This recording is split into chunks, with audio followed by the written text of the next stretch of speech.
Olá, amados, graça e paz. Aqui é a Catiane Lins do Ministério Vida e é uma alegria estarmos juntos mais um dia compartilhando a palavra de Deus. Nós estamos meditando na carta aos Romanos e o nosso capítulo de hoje é o capítulo 12. Lembrando que nós estamos fazendo um breve estudo das cartas do Novo Testamento. Então, para quem estava acostumado, quando nós tínhamos um devocional extraído de um versículo ou um tema e nós falávamos sobre aquele versículo ou sobre um tema específico, nesse período de tempo aqui de julho até dezembro, nós vamos utilizar o nosso tempo aqui de devocional para fazermos um breve estudo. Então, nós utilizamos sim alguns versículos-chave, mas nós falamos basicamente, damos um contexto ali de todo o capítulo para nós compreendermos o que as cartas do Novo Testamento querem nos ensinar. O intuito é encorajar você, meu irmão, minha irmã, a mergulhar num relacionamento profundo com a palavra de Deus, a ler a palavra todos os dias, a receber plenamente as verdades de Deus para você. Esse é o propósito. Nós queremos encorajar você a ter um relacionamento vivo e pessoal com a palavra de Deus. Então, no nosso capítulo de hoje é o capítulo 12. Interessante que do capítulo 12, como eu mencionei a estrutura da carta, do capítulo 1 ao 8 foi uma explicação doutrinária sobre a justiça de Deus, dos capítulos 9 ao 11, uma parte mais escatológica, dispensacional, falando um pouquinho sobre a nação de Israel. E aqui do capítulo 12 até o capítulo 16 é uma parte bem comportamental. É como se o apóstolo Paulo estivesse dizendo: agora que vocês já entenderam o que é a justiça de Deus, que vocês foram justificados, que vocês receberam uma nova vida, que vocês têm o Espírito Santo habitando em vocês, agora que vocês já entenderam que Deus não abandona, não revoga as suas promessas, aquilo que ele prometeu em relação à nação de Israel vai se cumprir. Agora, aí ele começa o capítulo 12, exatamente assim. Eu quero ler com você os versículos 1 e 2.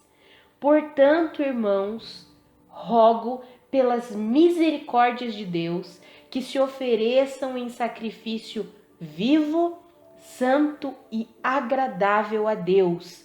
Este é o culto racional de vocês. Não se amoldem ao padrão deste mundo, mas transformem-se pela renovação da sua mente, para que sejam capazes de experimentar e comprovar a boa, agradável e perfeita vontade de Deus. Depois que ele faz toda a explicação doutrinária nos primeiros capítulos da carta aos Romanos, aí o apóstolo Paulo vem e diz: portanto, irmãos, agora que vocês já sabem que vocês foram justificados, que vocês têm uma nova vida em Cristo Jesus, que o Espírito de Deus habita em vocês, eu rogo pelas misericórdias de Deus que se ofereçam em sacrifício vivo, santo e agradável a Deus. Ou seja, que vocês se tornem disponíveis a Deus. Permitam que Deus viva através de vocês. E aí ele diz: não se amoldem ao padrão deste mundo, mas transformem-se. Como que nós somos transformados? Pela renovação da nossa mente, para que então nós sejamos capazes de experimentar e comprovar, ou seja, viver e discernir qual é a boa, agradável e perfeita vontade de Deus para nós. Amados, por isso que é tão importante nós termos esse relacionamento com a palavra de Deus. E um dos objetivos nossos como ministério, do Ministério Vida, é sempre encorajar os nossos irmãos a terem um relacionamento íntimo e pessoal com a palavra de Deus, para que você não terceirize o seu relacionamento. Pelo contrário, você dedique-se ao estudo das Escrituras. É claro que é importante nós ouvirmos ensinos, ministrações, pregações, mas tenha o seu tempo com a palavra. Leia a palavra todos os dias, permita que a sua mente seja renovada pela palavra de Deus, ofereça-se a Deus, se torne uma pessoa disponível para Deus, como um sacrifício vivo, santo, agradável. Permita que o Senhor molde você. Não se amolde ao padrão do mundo, mas permita que o Senhor molde você conforme Ele, conforme a imagem e semelhança dEle. Amados, se nós continuarmos aqui no capítulo 12, vai falar sobre como deve ser o nosso comportamento. Vai explicar aqui nos próximos versículos do 3 em diante, vai falar um pouquinho sobre a questão de nós sermos o corpo de Cristo como igreja.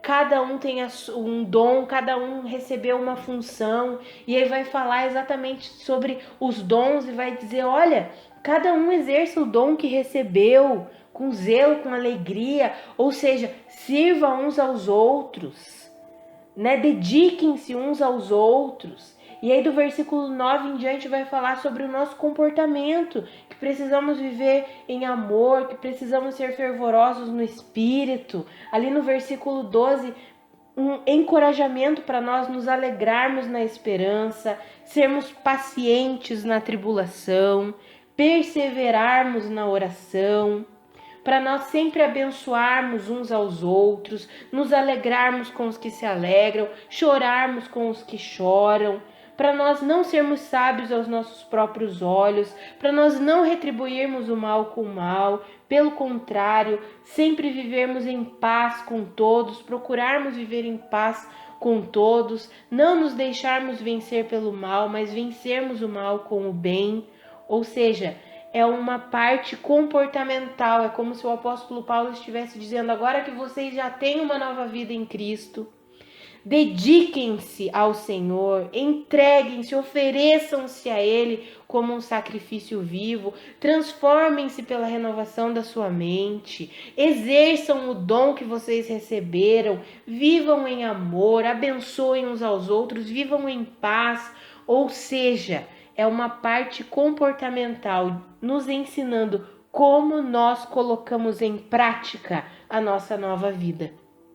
Vivendo em amor, nos dedicando, servindo uns aos outros, usando os dons que nós recebemos para servir uns aos outros, compreendendo que nós somos o corpo de Cristo e o corpo de Cristo está unido, cada membro está unido um ao outro e o vínculo perfeito é o amor. Nós sabemos que o amor é o vínculo perfeito, o amor de Deus é que nos une perfeitamente uns aos outros, como irmãos, como família de Deus, como corpo de Cristo que nós somos. Eu encorajo você, meu amado, minha amada irmã, a colocar em prática essa nova vida que você recebeu. Uma vida que é justa, que é santa, que é reta.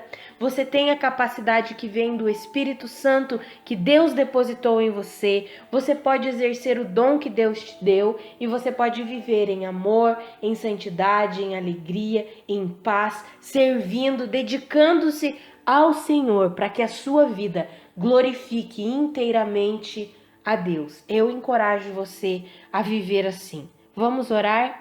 Pai, muito obrigada pela tua obra completa de justiça. Obrigada porque o Senhor nos deu uma nova vida.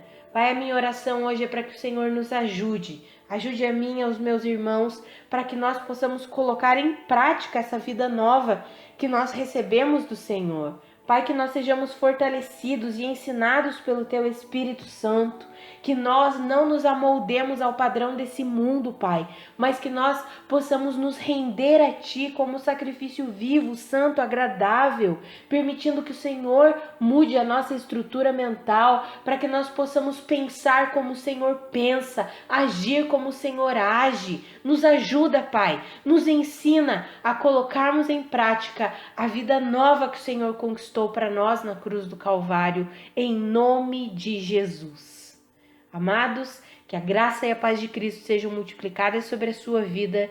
Um grande abraço e até amanhã.